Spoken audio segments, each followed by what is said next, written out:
आचार्य जी।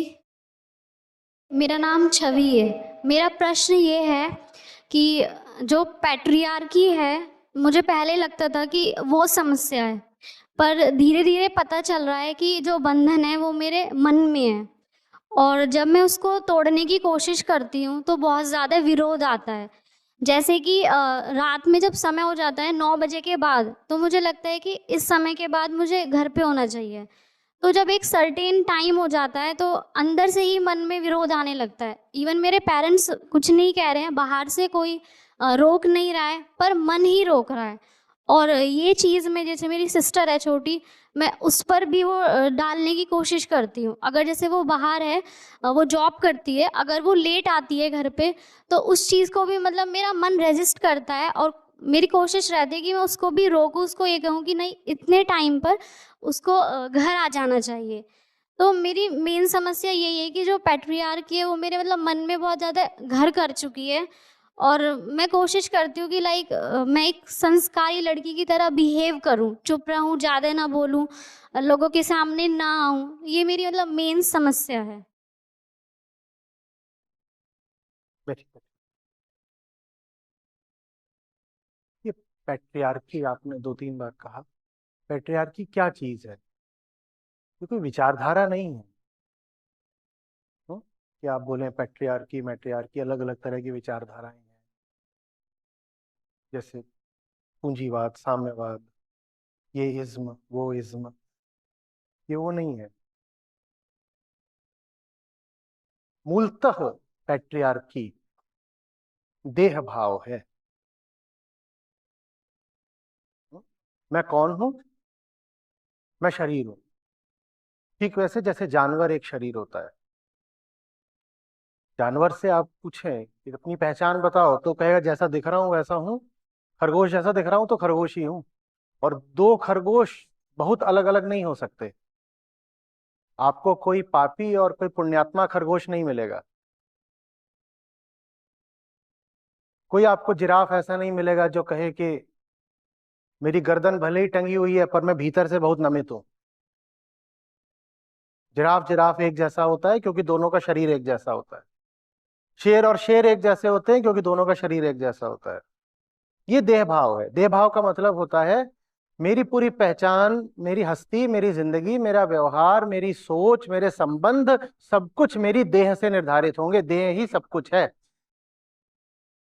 प्रकृति ने अगर शेर की देह को संस्कारित कर दिया है कि तू मांस ही खाएगा, तो आप उसको मांस के अलावा कुछ नहीं खिला सकते, संभव ही नहीं है। ये देह भाव है। जो मेरी देह कह रही है उसके अलावा मैं कुछ नहीं करूंगा। गायों को ब्रिटेन में उनके भूसे चारे में मिला करके मांस खिला दिया गया। वहां इतना ज्यादा मांस भक्षण होता है कि कई बार जो मांस के अवशिष्ट रह जाते हैं, रिमेन्स, ऑफल जिसको आप बोलो, वो भूसे चारे से सस्ता पड़ जाता है। तो उन्होंने वो सब मिला दिया आपस में, कहा ये खिला दो गायों को। उन्होंने गायों को खिला दिया। जो मैड काउ डिजीज थी उसमें उसका बड़ा योगदान था, क्योंकि गायों के शरीर ने उस मांस को स्वीकार ही नहीं करा। उनको धोखा दे करके खिला तो दिया मांस, पर उनके शरीर ने मांस को स्वीकार नहीं करा। गाय पागल हो गई, और गाय ऐसी पागल हुई कि वो बीमारी फिर गायों से निकल करके मनुष्यों को भी लग गई, क्योंकि मनुष्य ने उन्हीं गायों का दूध पिया, उन्हीं गायों का मांस खाया, तो मनुष्यों में भी फैल गई। कहने का मतलब ये है कि पशुओं में देह ही सब कुछ होती है। बंदर के बच्चे को सिखाना नहीं पड़ता कि चलो एक टहनी को पकड़ के कूद जाओ, दूसरी टहनी पे झूल जाओ। उसे पता है, ये उसकी प्रकृति है। खरगोश के छोटे छोटे बच्चे पैदा होते हैं, मैंने इतने इतने देखे हैं, ऐसे हथेली पे इसको रख लो, और जरा सी अगर सरसराहट की आवाज हो तो तुरंत अपने कान खड़े कर लेता है। इसको किसने सिखाया ये? क्योंकि वो सरसराहट की आवाज का संबंध तुरंत किससे लगाता है? सांप से। और सांप खरगोशों का बड़ा दुश्मन होता है। अब वो 4 दिन पुराना खरगोश है, अभी 4 दिन पहले पैदा हुआ है, लेकिन उसके पास ऐसे उसको यहाँ पे रखा हुआ है मैंने हथेली पे, बोलो तुरंत उसके कान खड़े हो जाएंगे। मैं उसे और कुछ बोलूं, कख गघ अंगा अहम ब्रह्मास्मि, मजाल है कि सुने, लेकिन वो पूरा का पूरा देह है। जैसे ही उसको बोला, ओ कौन है, किधर से आया, कौन है, ये देह भाव है। चेतना से कोई मतलब ही नहीं। तो मुझे मंत्र सुनाओ, श्लोक सुनाओ, दोहा सुनाओ, मैं कान नहीं धरूंगा, पर जैसे ही तुम बोलोगे वैसे ही तुरंत मैं जग जाऊंगा। ये देह भाव है। अपने आप को चेतना न मानना, मात्र देह मानना। खरगोश को आप कितने मंत्र सुना लो, कान तो उसके पर ही खड़े होते हैं।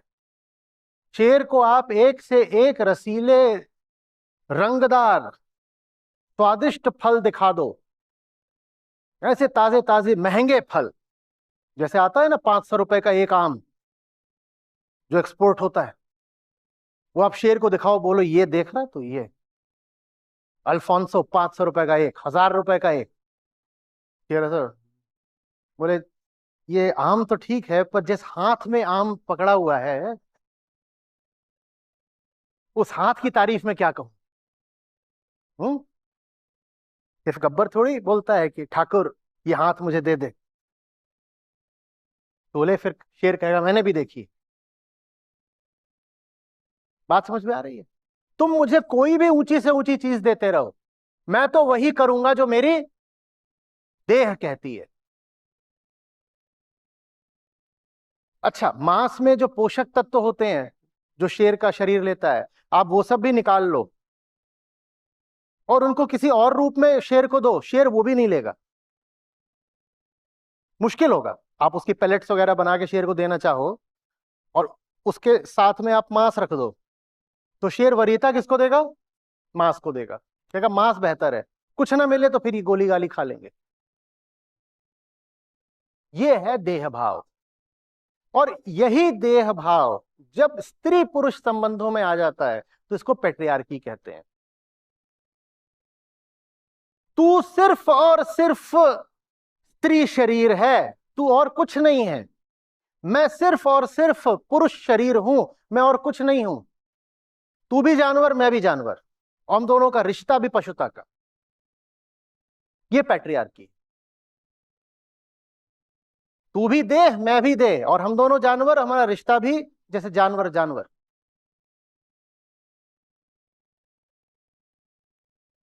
अब जब दोनों की देह की बारी आती है तो एक की देह एक तरह की, दूसरे की देह दूसरे तरीके की। स्त्री पुरुष की एक सी तो होती नहीं। और चूंकि हम दोनों देह हैं तो इसीलिए हम दोनों के सब कामों का, कर्तव्यों का, सीमाओं का निर्धारण हो जाएगा हमारी देह के हिसाब से। तो अब स्त्री की देह में कोख होती है और स्त्री सिर्फ देह है। स्त्री तो सिर्फ देह, देह भाव यही है ना, स्त्री सिर्फ देह। और स्त्री के पास एक ऐसी चीज पुरुष के पास नहीं है, क्या? गर्भ। तो स्त्री के पूरे जीवन का निर्धारण हम किससे कर देंगे? उसके गर्भ से। तो हम स्त्री को बोलेंगे तू बहुत अच्छी मां बन, तू तू देश के लिए वीर सपूत जन। उसको हम ये नहीं बोलेंगे तू स्वयं वीरांगना है, हम उसको बोलेंगे तेरा काम है देश के लिए वीरों को जनना और उनका सही पालन पोषण करना। ठीक है ना? तू किसी की भार्या है, तू किसी की पत्नी है, मनुष्य है नहीं, तू क्या है? पत्नी है, क्योंकि तू क्या है? देह है। और जैसे तेरे पास एक चीज अतिरिक्त है जो पुरुष के पास नहीं, गर्भ, वैसे ही तेरे पास एक चीज की कमी भी है, क्या? बाहुबल। बाहुबल। तेरा ये जो है ये पुरुष की तुलना में जरा कमजोर है। तेरा कद भी थोड़ा छोटा है, तेरी चौड़ाई भी थोड़ी कम है। और मनुष्य बहुत समय तक नहीं, 99.99% समय अपने विकास के क्रम में जंगल में ही रहा है। अगर ऐसे मानो कि 1000 घंटे पहले वो जीव विकसित होना शुरू हुआ जिसको आज हम अंततः मनुष्य बोलते हैं, 1000 घंटे पहले, तो उसको सभ्य हुए तो मुश्किल से कुछ मिनट बीते होंगे या शायद कुछ सेकंड। अपने अपनी विकास की पूरी प्रक्रिया में हम अधिकांशतः जंगल में रहे हैं, और जंगल के बाद अभी लगभग 8-10 हजार साल पहले हमने खेती करनी शुरू करी। ठीक है, अब आप जंगल में हो चाहे आप खेती करते हो, दोनों में ही ऊर्जा चाहिए, बल चाहिए, पावर चाहिए कि नहीं? कहां से आएगा? आपके पास कोई फॉसिल फ्यूल तो था नहीं कि कोयला जला करके ऊर्जा मिल जाएगी। आपके पास इलेक्ट्रिसिटी भी नहीं थी। ये भी नहीं था कि भाई झरना गिर रहा है और झरने से हम जाके हाइडल निकाल लेंगे और ये सब है, कुछ नहीं था। कोई तरीका था? यही था। और इसके बाद क्या था कि घोड़े को पकड़ लो, बैल को पकड़ लो, ऊंट को पकड़ लो। उनको पकड़ने के लिए भी क्या चाहिए? तो एनर्जी का स्रोत तो यही था ना, मस्कुलर एनर्जी। ये और ये स्त्री के पास कम है, और वो सिर्फ अपनी देह है, और उसके पास ये कम है, पुरुष के पास ज्यादा है। तो स्त्री घर में बैठेगी, पुरुष बाहर के काम करेगा, क्योंकि बाहर का काम है ही क्या? ये बाहर कोई आज से 10,000 साल पहले आप कोडिंग करने तो जाते नहीं थे, या बाहर जाकर के आप सॉफ्टवेयर डेवलपमेंट करते थे? बाहर जो करने जाते थे उसमें तो यही लगेगा, तो स्त्री कहां से करे? ये तो उसके पास कम है, और एक चीज उसके पास ज्यादा है, गर्भ। और उसको भी सुरक्षा चाहिए होती है। जब वो गर्भिणी होती है, mortality rate, child mortality rate बहुत ज्यादा है, तो उसे बार बार प्रेग्नेंट होना पड़ेगा, क्योंकि बच्चे पैदा होते हैं, तमाम तरह की बीमारियों से मर जाते हैं। तो कुछ बच्चे भी जिंदा रहें, इसके लिए स्त्री कम से कम 10 बच्चे पैदा करे। जब 10 बच्चे पैदा करेगी तो वो लगभग लगातार गर्भवती रहेगी। या फिर छोटे छोटे बच्चे होंगे, उनका ख्याल रखना होगा घर में, कोई ज्यादातर तो बीमार पड़े होंगे वो बच्चे। उस समय कोई वैक्सीनेशन तो था नहीं, ना और किसी तरीके की कोई मेडिकल केयर थी। 5 पैदा होते थे तो 2-3 तो मर ही जाते थे। तो उसको बैठा दिया घर में, क्योंकि वो सिर्फ क्या है? गर्भ है। तेरा काम किससे संबंधित है? गर्भ, यानी बच्चों से संबंधित है, वो तू घर में देख। पुरुष क्या है? तो तू बाहर रह और बाहर वाले काम कर, क्योंकि हम दोनों क्या हैं? देह हैं। हम दोनों देह हैं। पुरुष को भी अनुमति नहीं है उसमें कि पुरुष कहे कि भाई मुझे ये नहीं होना, मुझे ये होना है। पुरुष को भी अनुमति नहीं है। जिनको ये होना था उनको तो समाज से एक तरह से निकाल दिया गया। उनको बोल दिया गया तुम जाओ जंगल जाओ, तुम सन्यासी हो। वो भी पैट्रियार्की का ही हिस्सा है कि पुरुष अगर होगा तो पुरुष जैसा ही होना चाहिए, पितृसत्ता है भाई। अगर तुमको समाज में रहना है तो मर्द की तरह रहो। मर्द का मतलब है केयर गिवर, प्रोवाइडर। तुमको अगर बैठ के चिंतन मनन करना है, ऋषि बनना है, ध्यान लगाना है, तो तुम समाज से बाहर निकलो, चलो जंगल जाओ। ये भी पैट्रियार्की का हिस्सा है। और महिला को तो ये भी नहीं था कि तुझे अगर चिंतन मनन करना है तो समाज से बाहर जा। उसके लिए कोई ऐसी जगह नहीं थी जहां वो जा सके। पुरुष को तो फिर भी कहा गया कि तुझे जो हमने किरदार सौंपा है, जो रोल असाइन किया है, उस रोल के अलावा अगर तुझे कुछ करना है तो एक प्रोविजन बना दिया गया कि उसको हमने बोल दिया सन्यासी या ब्रह्मचारी या तपस्वी, और उसको हमने कह दिया साहब आप बाहर कहीं जंगल वंगल जा सकते हैं, वहां आप अपना काम करिए। पर स्त्री को तो वो छूट भी नहीं मिली। स्त्री को कहा कि तेरा जो बॉडी डिफाइंड रोल है वो यही है कि तू बच्चे पैदा करेगी, तू पैदा ही हुई है बच्चे पैदा करने के लिए, तू घर में रहेगी। तो पैट्रियार्की ऐसा नहीं है कि मात्र पुरुष द्वारा स्त्री पर सौंपी गई या थोपी गई एक व्यवस्था है। वो पशुता से जीने का एक तरीका है। मैं जानवर हूं। वो अज्ञान से भरी हुई एक नजर है कि जिसमें आप जब किसी को देखते हो तो ऐसे देखते हो कि इसका लिंग क्या है। ये पैट्रियार्की है। और पैट्रियार्की सिर्फ पुरुष से स्त्री की ओर नहीं बहती है, एक इम्पोजिशन नहीं है। वो स्त्री द्वारा भी पूरी तरह स्वीकार की गई एक बात है। और उसका प्रमाण हमें यह देखने को मिलता है कि समाज में पितृसत्ता, पैट्रियार्की को चलाने वाली ज्यादा महिलाएं हैं। ऐसा नहीं है कि स्त्री और पुरुष की लड़ाई है तो पुरुष एक तरफ, स्त्रियां एक तरफ, और पुरुष कह रहे हैं पैट्रियार्की पैट्रियार्की और महिलाएं कह रही हैं नो पैट्रियार्की, इंस्टेड मैट्रियार्की। ऐसा कुछ भी नहीं चल रहा है।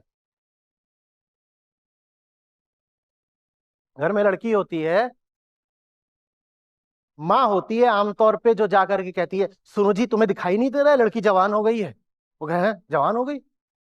कल तक तो बच्ची थी मेरी, बोलती तुम तो ऐसे ही, तुम्हें कुछ पता ही नहीं है, लोग तरह तरह की बातें बना रहे हैं, लड़की जवान हो गई है, जल्दी से हाथ पीले करो।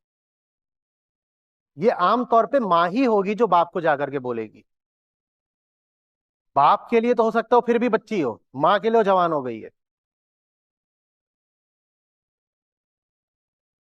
बहुएं ससुर की कम शिकायत करते हुए मिलती है ना। हम्म। ऐसा तो नहीं सुनने को मिलता कि ससुरा।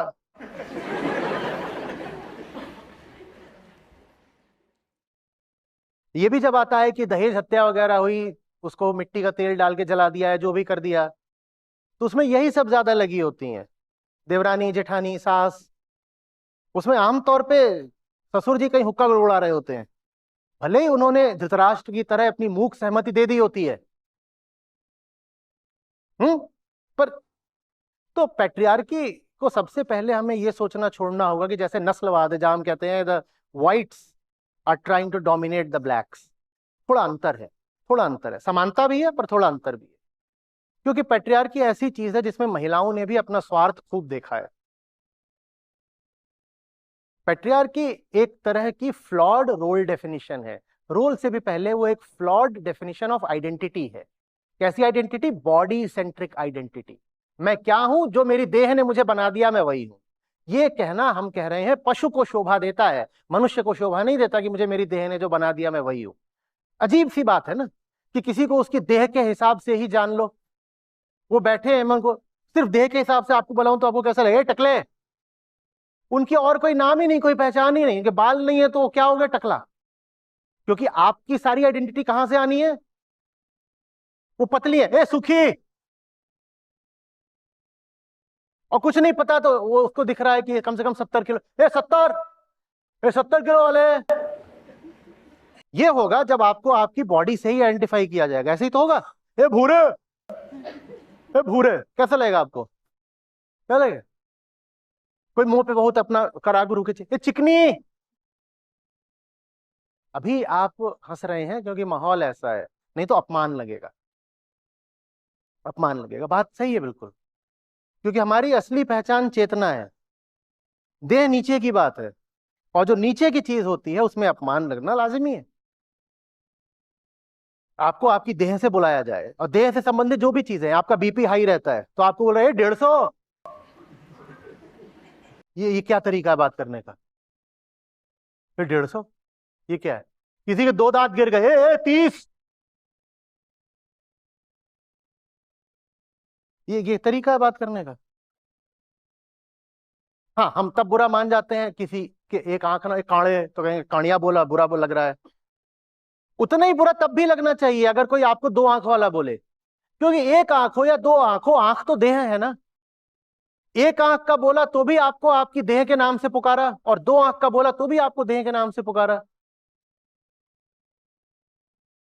हम कहते हैं पैट्रियार्की बुरी बात है, लेकिन किसी की अगर तारीफ कर दो तो बहुत अच्छी बात है। वही महिलाएं जो पैट्रियार्की को बुरा भला बोलती हैं, उनसे बोल दो वाह क्या हुस्न है, खुदा ने तुम्हें फुर्सत में बनाया है। वो एकदम एकदम अभी भी तुम्हें तुम्हारी देह ही देखा जा रहा है, वो तुम्हारी कोई चेतना का हुस्न तो बता नहीं रहा है। लेकिन क्या मौज आती है कोई कह दे कि आई एम अ पैट्रियार्क, तो बहुत सारी लड़कियां महिलाएं होंगी वो एकदम बिदक जाएंगी, कहेंगे पैट्रियार्क उनका, और वही उनको बोल दो वाह सच अ डेंटी फिगर, मजा आ गया, एकदम खुश हो जाओगे। देह भाव, देह भाव। और अगर देह के हिसाब से देखो तो पैट्रियार्की बिल्कुल सही है, बिल्कुल सही है। उनका तर्क भी यही रहता है। वो कहते हैं क्या, अगर महिलाएं बराबर हैं पुरुषों के, तो पुरुषों की तरह मेहनत वाले काम करके दिखाएं ना। और उनका मेहनत से क्या तात्पर्य होता है?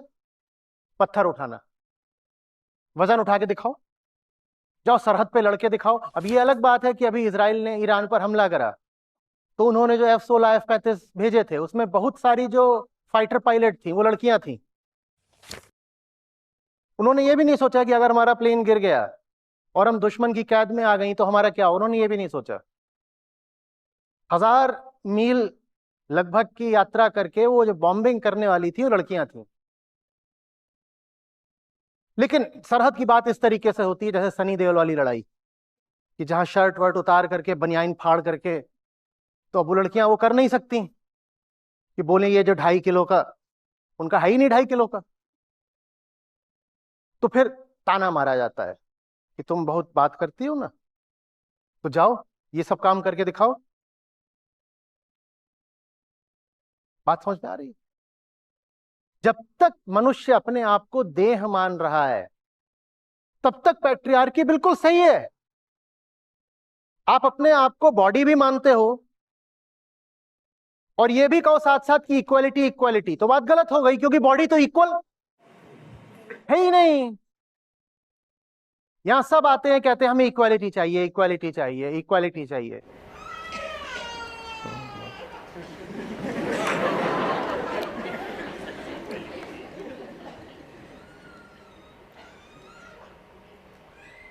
बच्चा हो और मेरी बात बुरी न लगे, हो नहीं सकता। और मेरी बात जिसे बुरी लगे वो बच्चा ना हो, ये भी नहीं हो सकता।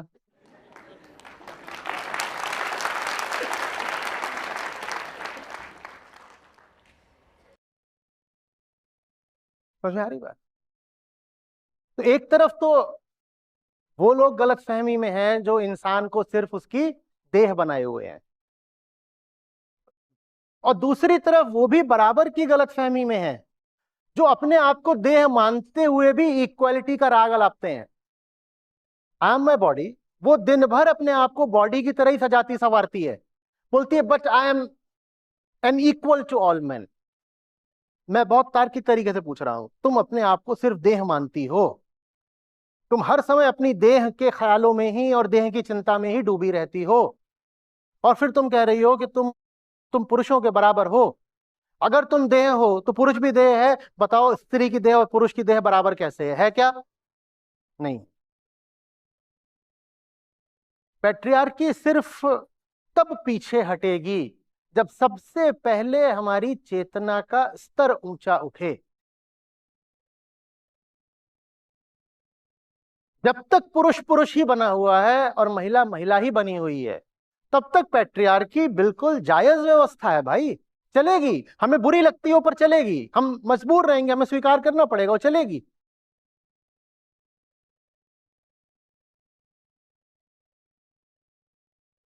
आप जा रहे हो बाहर, कहीं बाजार में जा रहे हो, पार्टियों में जा रहे हो, आप खुद इस तरीके से सज बज के जा रहे हो कि आपका स्त्रीत्व तो और उभर कर आए।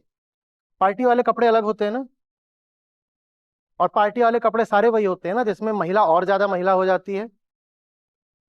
आप बोलते भी हो कि आप ऑफिस वगैरह जाते हो, वहां पे फिर भी आप साधारण कपड़े पहन लेते हो, पर जब आप पार्टी में जाते हो तो आप सुपर वुमन बन के जाते हो, अपने आप को सुपर सेक्सुअलाइज करके जाते हो कि नहीं जाते हो?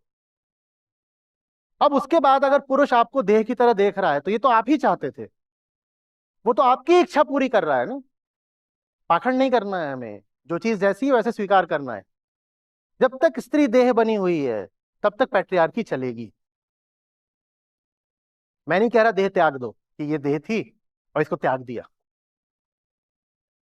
देह त्यागी नहीं जाती, देह को उसकी जगह पे रखा जाता है। हर चीज की औकात होती है। Things are to be kept at their proper place.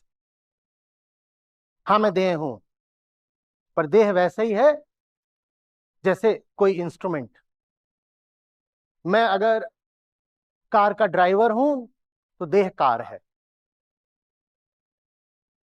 वो मेरे उपयोग के लिए है, वो उपकरण है मेरा, वो मुझे मेरी मंजिल पर ले जाने के लिए है, वो पहचान नहीं है मेरी, वो सच्चाई नहीं है मेरी। कार का ड्राइवर इसलिए नहीं होता कि दिन रात कार की सेवा करता रहे। कार की थोड़ी बहुत सेवा निस्संदेह करी जाती है, पर कार का वाजिब उपयोग ये होता है कि वो आपको आपकी मंजिल तक पहुंचाए। और सेवा भी इसीलिए करी जाती है, और उतनी ही करी जाती है कि वो आपको आपकी मंजिल तक पहुंचा सके। कैसा लगेगा वो ड्राइवर जो कहे मेरा कार से रिश्ता ही यही है कि मैं या तो इसकी सर्विसिंग कराता हूं या फिर रिफ्यूलिंग। आपके पास एक कार है और वो सिर्फ दो जगह जाती है, या तो सर्विस स्टेशन या फ्यूल स्टेशन, तो कैसा लगेगा? कोई पूछे कार को लेके कहां गए, तो कहोगे सर्विस स्टेशन या फिर फ्यूल स्टेशन। तो कैसी है वो कार? ज्यादातर लोगों के लिए शरीर ऐसा ही होता है, उनका पूरा जीवन बस शरीर की सेवा में बीतता है। और शरीर से मेरा आशय सिर्फ नींद, प्यास, भोग आदि नहीं है।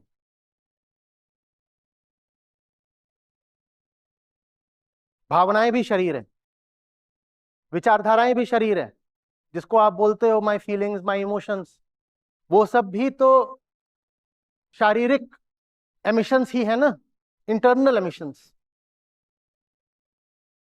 भीतर तमाम तरीके के हार्मोन्स, केमिकल्स उत्सर्जित होते रहते हैं, वही आपकी फीलिंग्स बन जाते हैं। जो लोग अपनी फीलिंग्स के पीछे बहुत चल रहे हैं वो भी बॉडी सेंटर्ड जीवन ही तो जी रहे हैं ना।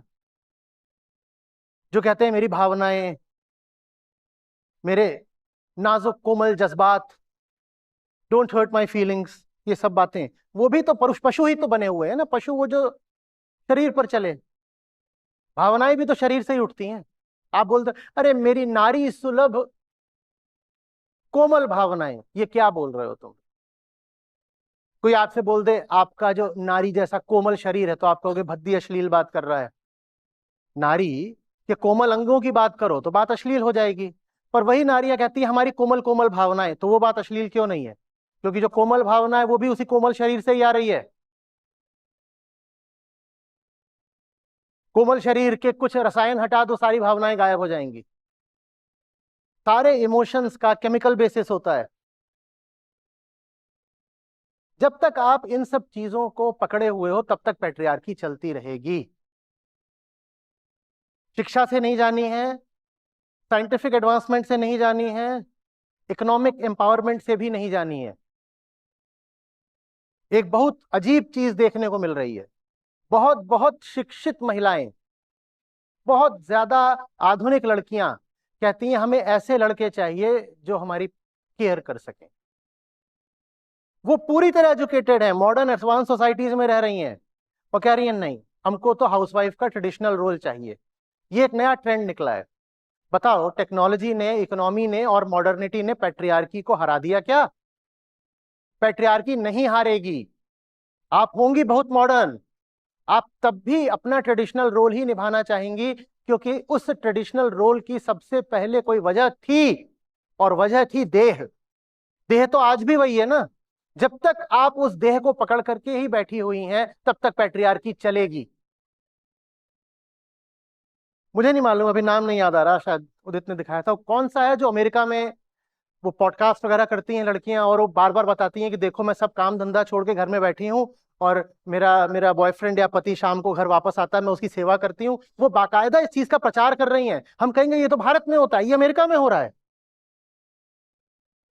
जो आज की जनरेशन है, जिसको आप जेन जी या जेन अल्फा बोलोगे, वो उसकी लड़कियां ये काम कर रही हैं और बाकायदा डिस्प्ले कर रही हैं, प्रचार कर रही हैं इस बात का कि this is what we should do, this is what the female body and life is for. We exist to take care of the man. उसका काम है घर के बाहर का संभालना, और हमारा काम है जब वो घर पे आए तो उसकी सेवा करना, उसके बच्चे पालना। कौन है, क्या है? एंटी फेमिनिस्ट मूवमेंट के नाम से बहुत सारे लोग इसी तरह कंटेंट बनाते हैं। हाँ, ये एंटी फेमिनिस्ट मूवमेंट है। उसमें एक विशेष तुमने चैनल भी दिखाया था, तो ये चल रहा है। तो पैट्रियार्की कोई ऐसा नहीं है कि पुराने जमाने की पिछड़ी हुई बात है। वो न पुराने जमाने की है ना पिछड़ी हुई है, वो इसकी बात है। इसकी माने देह की। जब तक देह रहेगी तब तक पैट्रियार्की चलेगी। देह रहेगी माने देह भाव रहेगा, चाहे पीएचडी कर रखी हो, चाहे वो हजारों डॉलर महीने की सैलरी कमाती हो सीधे यूएस में बैठ करके। अगर वो अपने आप को बॉडी मानती है तो वो पुरुष से वही रिश्ता रखना चाहेगी जो हजारों सालों तक जंगल में चलता रहा। आप पैट्रियार्की के खिलाफ हो, पर आपको एक ऐसी फिल्म अच्छी लगती है जिसमें दो पुरुष एक महिला के लिए लड़ रहे हैं, ठीक है? हॉलीवुड में भी बनती हैं, भारत में भी बनती हैं, और ये बहुत कॉमन थीम है। आमतौर पे थीम ये नहीं होती है कि दो महिलाएं एक पुरुष के लिए लड़ रही हैं। आमतौर पे थीम यही होती है कि दो पुरुष या 20 पुरुष एक महिला के लिए लड़ गए, ठीक? यही होती है ना।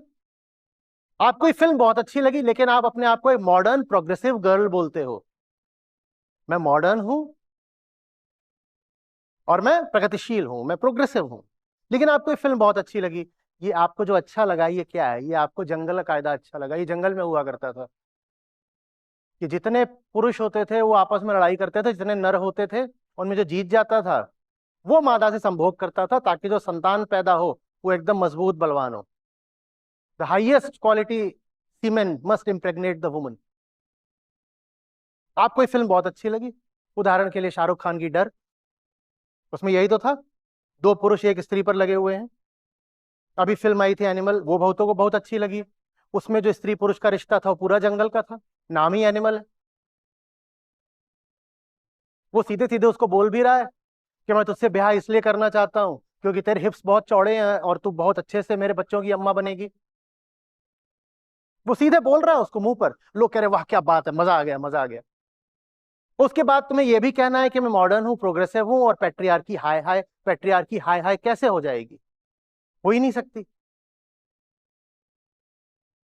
कैसे हो जाएगी? आप यहां बैठे हो, उदाहरण के लिए आप कद काठी में कभी किसी लड़के का मुकाबला नहीं कर पाने वाले, या कर सकते हो? नहीं कर पाए। सिर्फ एक जगह है जहां आप और कोई पुरुष बिल्कुल एक हो। वो कौन सी जगह है? कॉन्शियसनेस। पर ना आप अपने आप को कॉन्शियसनेस मानते, ना ये अपने आप को कॉन्शियसनेस मानते, तो कहां से इक्वालिटी आ जाएगी? जबरदस्ती का नारा लगा रखा है इक्वालिटी इक्वालिटी। रहना बॉडी है, चाहिए इक्वालिटी, नहीं हो सकता।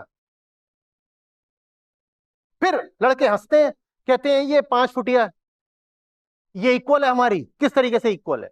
हाँ वो इक्वल हो सकती है, उसको नोबेल प्राइज मिल सकता है, वो इक्वल हो सकती है। पर तुम कहो बॉक्सिंग में तुम्हारी इक्वल हो, तो नहीं हो सकती। हाँ वो साइंस में इक्वल हो सकती है, वो मैथ्स में भी इक्वल हो सकती है, वो दुनिया के हर उस काम में इक्वल हो सकती है जहां मनुष्य देह नहीं चेतना है। वो बिल्कुल इक्वल है, वो मोर देन इक्वल भी हो सकती है, तुमसे कहीं आगे भी निकल सकती है। फाइटर प्लेन मनुष्य के दिमाग की उपज है, तो फाइटर प्लेन की एक बहुत अच्छी पायलट हो सकती है, वो जबरदस्त बॉम्बिंग कर सकती है, वो एस पायलट हो सकती है, वो बेस्ट फाइटर पायलट हो सकती है। पर तुम उससे कहो नहीं तुम्हें दुश्मन की सीमा में घुस करके मुक्कों से मारना है, तो वो ये नहीं कर पाएगी, इक्वालिटी नहीं हो पाएगी। क्यों? क्योंकि मुक्का देह है और जो फाइटर प्लेन है वो दिमाग है।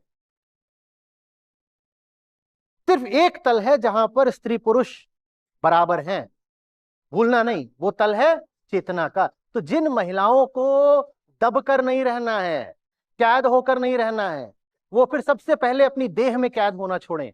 जब तक महिला अपनी देह में कैद है उसको सजा ये मिलेगी कि उसको घर में भी कैद होना पड़ेगा। और अगर आप अपने आप को जीवन में कहीं पर भी कैद पा रही हैं तो अच्छे समझ लीजिए कि इसका मूल कारण यह है कि सर्वप्रथम आप अपनी देह में कैद हैं। आ रही बात समझ? अध्यात्म जितना पुरुषों के लिए जरूरी है उससे कहीं कहीं कहीं ज्यादा महिलाओं के लिए जरूरी है। और बड़ी विडंबना ये रही है कि धर्म का जो सबसे नकली स्वरूप हो सकता है वही महिलाओं तक पहुंचाया गया है। धर्म की जो सबसे बेकार की जगह होंगी वहां पे आप महिलाओं की सबसे ज्यादा भीड़ पाएंगे। और धर्म के क्षेत्र में भी जहां कुछ ऊंचा हो रहा होगा वहां महिलाएं नहीं दिखाई देंगी। महिलाएं धर्म के नाम पर उनको क्या बता दिया है, ये कर लो, ये पूजा कर लो, ऐसे कर लो, वैसे कर लो, हो गया, और जाके कहीं बैठ जाओ, थोड़ा नाच गा लो, ये धर्म है, खत्म। और भीड़, भीड़ में भीड़ बहुत सारी एकदम गाय भैंस की तरह बैठी। जबकि सबसे ज्यादा अध्यात्म की जरूरत महिलाओं को ही है, क्योंकि अध्यात्म का काम ही है मुक्ति देना। मुक्ति की जरूरत सबसे ज्यादा उसी को तो होगी ना जो सबसे ज्यादा बंधन में होगा। सबसे ज्यादा बंधन में तो महिला ही है, उसका पहला बंधन तो उसकी देह ही है। और जब देह बंधन होता है तो फिर न जाने कितने और बंधन खड़े हो जाते हैं। वो सारे बंधन एक एक करके काटोगे तो थक जाओगे, हार जाओगे। इससे अच्छा ही है कि जो पहला बंधन है उसी को काट दो।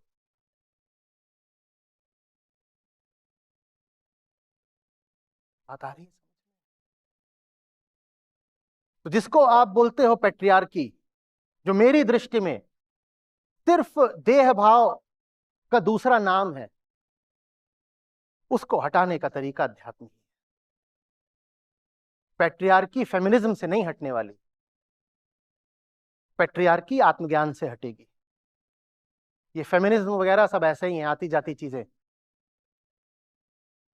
थोड़ी बहुत इनसे तरक्की हो सकती है, नारेबाजी ज्यादा होगी। सचमुच अगर पूरी मनुष्यता का ही स्तर उठाना है, स्त्री का भी पुरुष का भी, तो तुम्हें कोई विचारधारा नहीं चाहिए, तुम्हें आत्मज्ञान चाहिए, सेल्फ नॉलेज।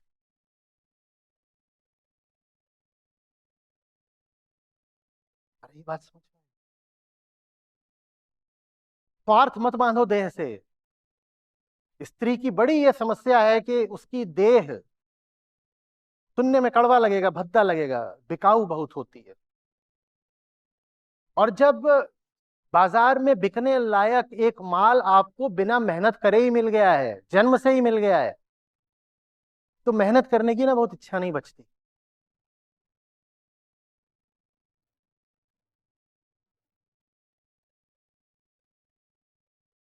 मत बांधो स्वार्थ।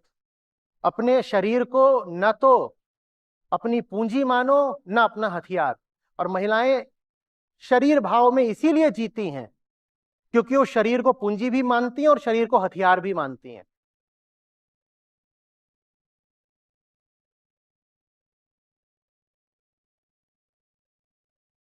मुझ में आ रही है बात है। फिर कह रहा हूं, सुनने में जैसा भी लग रहा हो, पर सुन लो। दुनिया का जानते हो ना सबसे पुराना धंधा क्या है? वेश्यावृत्ति। एक जैन बोध कथा है कि एक लड़की थी, बहुत सुंदर थी, आकर्षक, इस अर्थ में सुंदर। उसमें ज्ञान की ललक उठी। सही दृष्टि से सुनना, वरना दूसरे दिशा से सुनोगे तो कहोगे ये तो नाइंसाफी है। उसमें ज्ञान की ललक उठी तो वो एक के बाद एक गुरुओं के पास, वहां मास्टर्स होते हैं, उनके पास जाने लगी। उनके अपने डेरे अड्डे आश्रम होते थे, उनमें ज्यादातर जो उनके शिष्य होते थे वो पुरुष ही होते थे। अब पुरुष तो पुरुष ठहरा, वो भी अभी शिष्य ही है, कौन सा दीक्षित हो गया है। तो वो इतनी आकर्षक थी कि जब वो जाए मास्टर्स के पास कि आप मुझे भी अपने साथ ले लीजिए, मुझे भी ज्ञान चाहिए, तो सब मास्टर्स उससे हाथ जोड़ के माफी मांग ले। बोले अगर तुझे हमने स्वीकार कर लिया तो हमारे आश्रम में अनाचार फैल जाएगा। मैं अपने इन चेलों को जानता हूं, इन्हें 2 दिन नहीं लगेंगे बहकने में। तो उसको कोई स्वीकार ना करे, वो जहां जाए सब उससे कहें कि हम बहुत कद्र करते हैं तेरी ज्ञान पिपासा की, और काश कि किसी तरह तुझे ज्ञान उपलब्ध हो जाए, लेकिन हम तुझे स्वीकार नहीं कर सकते, तुझे स्वीकार किया तो बड़ी गड़बड़ हो जाएगी। तो कहानी कहती है कि उसने एक गरम सलाख ली और अपने चेहरे पर एक बार इधर निशान लगा लिया, एक बार इधर निशान लगा लिया।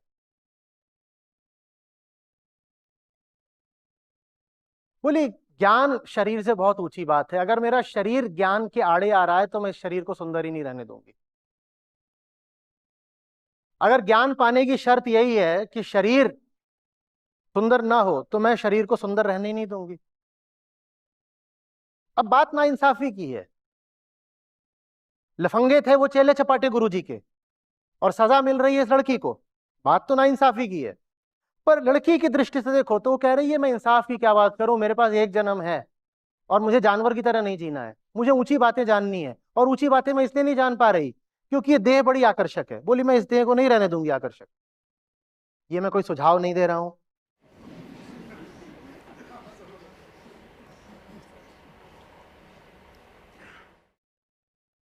बात समझ में आ रही है? पैट्रियार्की में फंसे इसीलिए हो क्योंकि देह के साथ तुमने स्वार्थ जोड़ रखा है। देह के फायदे तो होते हैं, देह के बहुत फायदे होते हैं।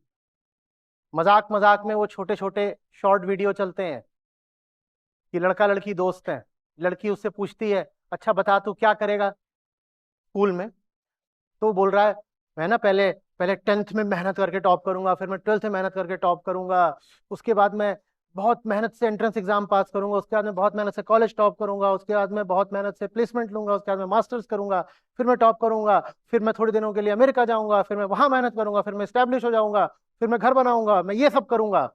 फिर अब ऐसे बता बता के हाँ फुट तो हाँफने लग जाता है। बोलता है अच्छा अब ये तो बता तू क्या करेगी। बोलती है तू इतना कुछ करेगा तो मैं तुझसे शादी करूंगी। सिर्फ मजाक की बात नहीं है, ये होता है, ये होता है। और अगर ये हो रहा है तो ये मत कहिए कि पैट्रियार्की महिलाओं पर पुरुषों ने थोपी है, महिलाओं का भी स्वार्थ है। लड़के को बहुत मेहनत करनी है, लड़की को बस अपनी देह लड़के को सौंप देनी है, लड़का अपनी मेहनत का सारा फल ला करके उसे कदमों में रख देता है, वो रानी बन जाती है। किस बात की रानी है मुझे कभी समझ नहीं आया। मेरे साथ तो बचपन से ही अत्याचार होता रहता था, मैं ऐसे ऐसे सवाल पूछ देता था। 26 जनवरी की परेड, उसमें दूसरे जगहों से सब राष्ट्राध्यक्ष वगैरह आते थे और भारत की सशस्त्र सेनाएं, परेड निकल रही है दिल्ली में, वो खड़े हुए हैं। और जितने, जब वो जिस मंच पे खड़े रहते थे, जब उनके सामने से सैनिक निकलते थे, तो सैनिक जैसे इधर ये खड़े हुए हैं ऊपर मंच पे, सैनिक ऐसे आ रहे हैं मार्च करते हुए, तो यहाँ पे आते थे और ऐसे मुड़ते थे, ऐसे सैल्यूट करके फिर आगे बढ़ते हैं। तो वहां वो कहीं से आए हैं, किसी देश के राष्ट्रपति हैं, उनको सैल्यूट किया जा रहा है, उनके बगल में उनकी पत्नी खड़ी हुई है, उनको भी सैल्यूट किया जा रहा है। मेरे मन में राष्ट्र का गौरव, मैंने कहा ये मेरे देश के सैनिक हैं, चलो इनका तो समझ में आया, ये राष्ट्रपति महोदय हैं, इनको सैल्यूट कर दिया। पर उनके साथ जो खड़ी हैं, उन्होंने ऐसा क्या करा है कि उनको सलाम करा जा रहा है? तो कोई जवाब न दे, जब कोई जवाब न दे तो मैंने कुछ ऐसा बोल दिया जो भोंडा अश्लील माना गया। मैंने कहा इन्होंने एक ही काम करा है जिस नाते इनको सलाम मिल रहा है। नालायक, लफंगा।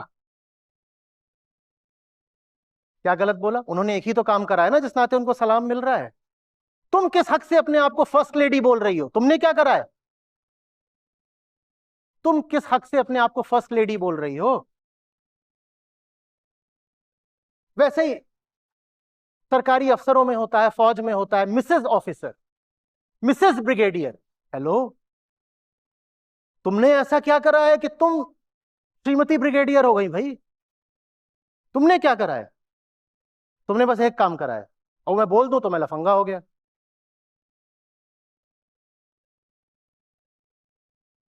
बात है कि नहीं सही? बाकी पाखंड करना हो तो कर लो, बोल दो नहीं नहीं उसने अपना दिलो जान अर्पित करा है, भावनाओं का रिश्ता होता है। हमें पता नहीं है, हम तो आसमान से उतरे हैं जैसे, हमें तो जमीन की कोई खबर ही नहीं है जैसे।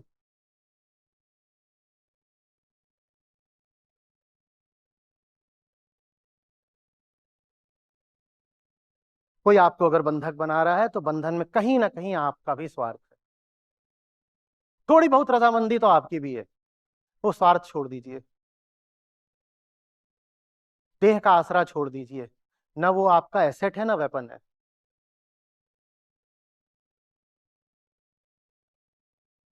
मैं ये भी नहीं कह रहा हूं कि लायबिलिटी है, मैं कह रहा हूं रिसोर्स की तरह इस्तेमाल करो, रिसोर्स, इससे काम करवाना है, काम, इसको बेच के नहीं खाना, इससे काम करवाना है। हम्म?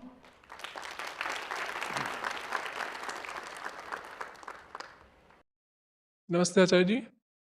अब मेरी माता जी है, मतलब अब मैं सीधे सीधे बोलूँ तो पापा उनको बिल्कुल सम्मान नहीं करते। वो 60 की आसपास की है, कुछ भी बोलते हैं जब मन में गुस्सा आता है ना, मतलब कभी कभी मैं भी बोल देता हूँ, मैं भी वास्तव में सम्मान नहीं करता कि मम्मी पढ़ी लिखी नहीं है, पढ़ी लिखी भी छोड़ो कि खुद के पैरों पे नहीं है, तो खुद के पैरों पर निर्भर नहीं है, तो मम्मी कैसे आगे बढ़े। और मम्मी है ना, गीता को मैंने सुनाने की कोशिश करी तो सो गई, मम्मी सुनती नहीं है, विरोध करती है। और फिर मुझे ना मेरी कमी लगती है कि मैं ही काबिल नहीं हूँ कि मैं ढंग से सिखा नहीं पा रहा। दीदियों को तो मैं सिखा रहा हूँ, कोशिश कर रहा हूँ, मम्मी से मेरा और पापा का भी विरोध आता है। पापा ये बोलते हैं कि तू गीता बाद में पढ़ना, पहले नौकरी के लिए अच्छा सेटल हो जा, फिर गीता जी चलती रहेगी तेरी। तो मुझे मेरी कमी लगती है घूम फिर के, क्या करूँ मैं। देखो, सर्वशक्तिमान न तुम हो ना मैं हूं, जो कर सकते हो वो करो ना। जहां अभी जमीन में थोड़ी जान बाकी हो, हल चलाने की मेहनत वहां करी जाती है ना। कोशिश पूरी कर लो कि माँ भी जगें, सुने, समझें। पर 60-70 की उम्र, इस उम्र में, अब इस उम्र में आकर के इसको बर्दाश्त करना तो बहुत मुश्किल है। वो सो जाती है, कोई ताज्जुब नहीं है मुझे। और जो उन्होंने अपनी अब पुरानी आदतें बना ली हैं, उनको तोड़ना मोड़ना बड़ा मुश्किल पड़ने वाला है। हो जाए तो बहुत अच्छा है, प्रयास पूरा करना चाहिए। लेकिन ये भी याद रखो कि जैसा कहा, सर्वशक्तिमान नहीं हो तो तुम्हारे प्रयास की सीमा है।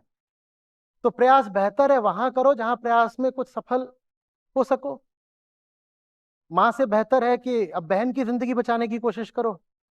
बहन हो, भाभी हो, कोई हो, थोड़ा जो उनकी अभी उम्र शेष हो। और मैं बिल्कुल भी नहीं कह रहा हूं कि माओ की मुक्ति का प्रयास नहीं होना चाहिए, पर मुक्ति कोई जबरदस्ती किसी पर थोपी जाने वाली चीज नहीं है। जिसके भीतर स्वयं जरा भी आतुरता ना हो, आग्रह ना हो, खुलापन ना हो, आप उसको जबरन थोड़ी मुक्त कर दोगे।